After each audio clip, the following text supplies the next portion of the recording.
मैं दुआ करती हूँ कि आपकी पार्टी इतनी अच्छे तरीके से चुनाव लड़े कि एक दिन कोई भी कायर नहीं है।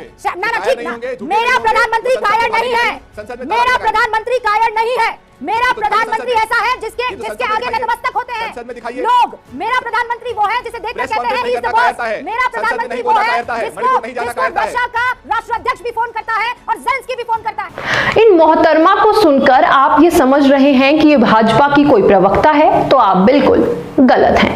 दरअसल ये पत्रकार है। जी हाँ, पत्रकार निष्पक्ष है या नहीं ये आप तय कीजिएगा, लेकिन इतना जरूर है कि ये ऐसे ही पत्रकारिता करती रही तो आने वाले समय में पत्रकारों को कसम खाने की जरूरत पड़ने लगेगी। कसम खाकर बताया जाएगा कि हाँ, मैं निष्पक्ष हूं। दरअसल डिबेट के दौरान रूबी कल्याणकर प्रधानमंत्री के लिए विपक्ष के प्रवक्ता से इस तरह से लड़ गई जिस तरह से कोई बीजेपी प्रवक्ता भी नहीं लड़ता। चलिए आपको पूरा वीडियो दिखाते हैं। मजा नहीं आ रहा है। हम करते हैं प्रबंध। घनश्याम तिवारी जी, आप लोग सिर्फ एक मौके की तलाश में थे और मणिपुर प्लेट में मौके की तरह आया, और इसीलिए आपको इससे मतलब नहीं है कि मणिपुर में क्या स्थिति है हमको बताए। आपको बस इससे मतलब है कि प्रधानमंत्री नरेंद्र मोदी आए। तुम्हें कैसे पता चला? तुम्हें कैसे पता चला? नमस्कार रूबिका जी, आपको, दर्शकों को और को पैनलिस्ट को तीन महत्वपूर्ण बातें हैं। आज से लगभग एक साल पहले जनवरी 2022 फरवरी 2022 प्रधानमंत्री जी ने मणिपुर की चुनावी रैली में कहा कि हम मणिपुर को अगले 25 साल शांति और विकास देंगे, इसीलिए हमें चुनिए। प्रधानमंत्री ने कहा था, न गृह मंत्री ने कहा था, न उनके विशेष एडवाइजर ने कहा था, न भारतीय जनता पार्टी की सांसद ने कहा था, प्रधानमंत्री ने कहा था। अरे बाप रे, ये तो धोती खोल रहा है। पिछले 90 दिन में प्रधानमंत्री 3 महाद्वीप, 8 से 10 देश, 8 से 10 राज्य, चुनावी रैली, कीर्तन, भजन, साहित्यिक कार्यक्रम, न जाने किस किस तरह के कार्यक्रमों में शामिल हो चुके हैं। लेकिन इन 3 महीनों में जब एक स्वतंत्रता सेनानी की पत्नी को जलाकर भस्म कर दिया गया, एक सैनिक रोते हुए कहता है कि वो कारगिल में देश को तो बचा पाया लेकिन अपनी पत्नी को नहीं बचा पाया, वहाँ का मुख्यमंत्री शर्मनाक तरीके से टीवी पर आकर के कहता है कि अरे आप एक ही केस को देख के क्रोधित हो रहे हैं, हमारे पास तो ऐसे सैकड़ों केसेस हैं। मीडिया में उनका विधायक कहता है कि हमारा मुख्यमंत्री शामिल है इस तरह के आतंक में।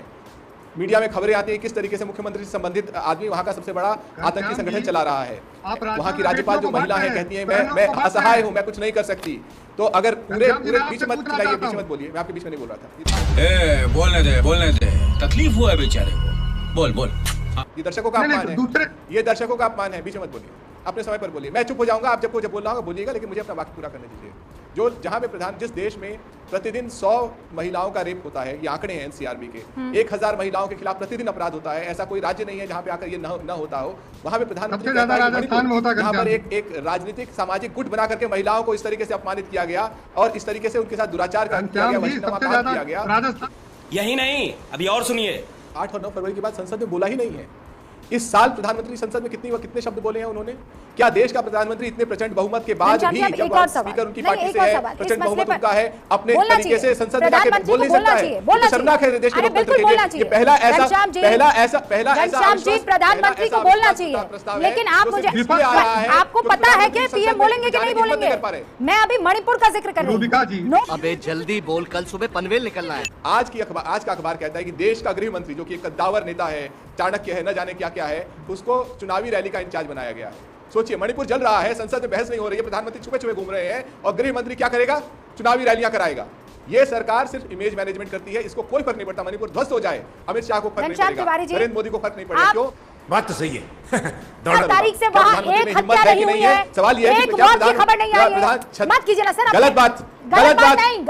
आज की 18 तारीख के बाद से 18 तारीख के बाद से कल तक कोई भी मौत और हत्या की खबर नहीं आई है सर। सुनिए मेरी बात। क्या बोला तूने? आज के अखबार में खबरें हैं कि बम फेंके गए, कल की बात है, बम फेंके गए, 16 घर जलाए गए। अब हम क्या कहेंगे कि घर जलाए गए कोई बड़ी बात नहीं है, बम फेंके गए कोई बड़ी बात नहीं है, बिल्कुल बड़ी बात है, बिल्कुल बड़ी बात है। मैं फिर आपसे कह रही हूं, से कुछ नहीं होने वाला। घनश्याम जी, आप बहुत बड़े इंसान हैं, प्लीज ये मत कीजिए मेरे साथ। मैं फैक्ट्स पर बात करती हूँ, मैं इधर उधर की बात नहीं करती हूँ। मैंने ये थोड़ी कहा कि मणिपुर एकदम सुहाना हो गया है, अब आप वहाँ वेकेशन पर जा सकते हैं, मैंने ये कहा? कभी नहीं कहूंगी सर। अच्छा, हमको सिखा रिया है। अच्छा, कल को अगर आपकी पार्टी से भी प्रधानमंत्री चुने जाएंगे, और मैं दुआ करती हूँ कि आपकी पार्टी इतनी अच्छे तरीके से चुनाव लड़े कि एक दिन एक कोई भी नहीं है ठीक। मेरा प्रधानमंत्री कायर नहीं है, मेरा प्रधानमंत्री कायर नहीं है। मेरा तो प्रधानमंत्री दिखाइए ऐसा है जिसके ये तो संसद जिसके में आगे दिखाइए। नतमस्तक होते हैं संसद में दिखाइए। लोग। मेरा प्रधानमंत्री वो है जिसे देखकर प्रेस कहते हैं कॉन्फ्रेंस नहीं ही इज द करना बॉस। कायरता है। मेरा संसद में प्रधानमंत्री नहीं वो बोलना है कायरता है। जिसको मणिपुर नहीं जाना कायरता है। रशिया का राष्ट्राध्यक्ष भी फोन करता है और ज़ेलेंस्की भी फोन करता है। जूम करो। मेरा प्रधानमंत्री वो है जिसको पूरी दुनिया झुककर सलाम करती है। संसद में नहीं जाना कायरता है, प्रेस कॉन्फ्रेंस सुनिए नहीं करना सर, कायरता आप है, कायरता का संसद में जिक्र ताला कीजिएगा लगाना मत। कायरता है, बिल्कुल नहीं है। और मणिपुर नहीं जाना की कायरता सिचुएशन है। को कंट्रोल करना कायरता नहीं है। बिल्कुल है। आपका इस पूरे मसले पर मणिपुर पॉलिटिक्स नहीं जाना करना कायरता है, कायरता है। संसद में आपका नहीं वोटों की कहना राजनीति करना कायरता कायरता है। है। झूठ बोल रहा है। आपने पूरी वीडियो देखी। जब मीडिया सरकार की प्रवक्ता बनकर विपक्ष से लड़ने लग जाए और आम जनता के सवालों को दबाने लग जाए, तब सरकारें मदमस्त हो जाएंगी और ऐसा हो भी रहा है। आपको वीडियो पसंद आया हो तो चैनल को सब्सक्राइब करके बेल आइकन जरूर प्रेस कीजिएगा।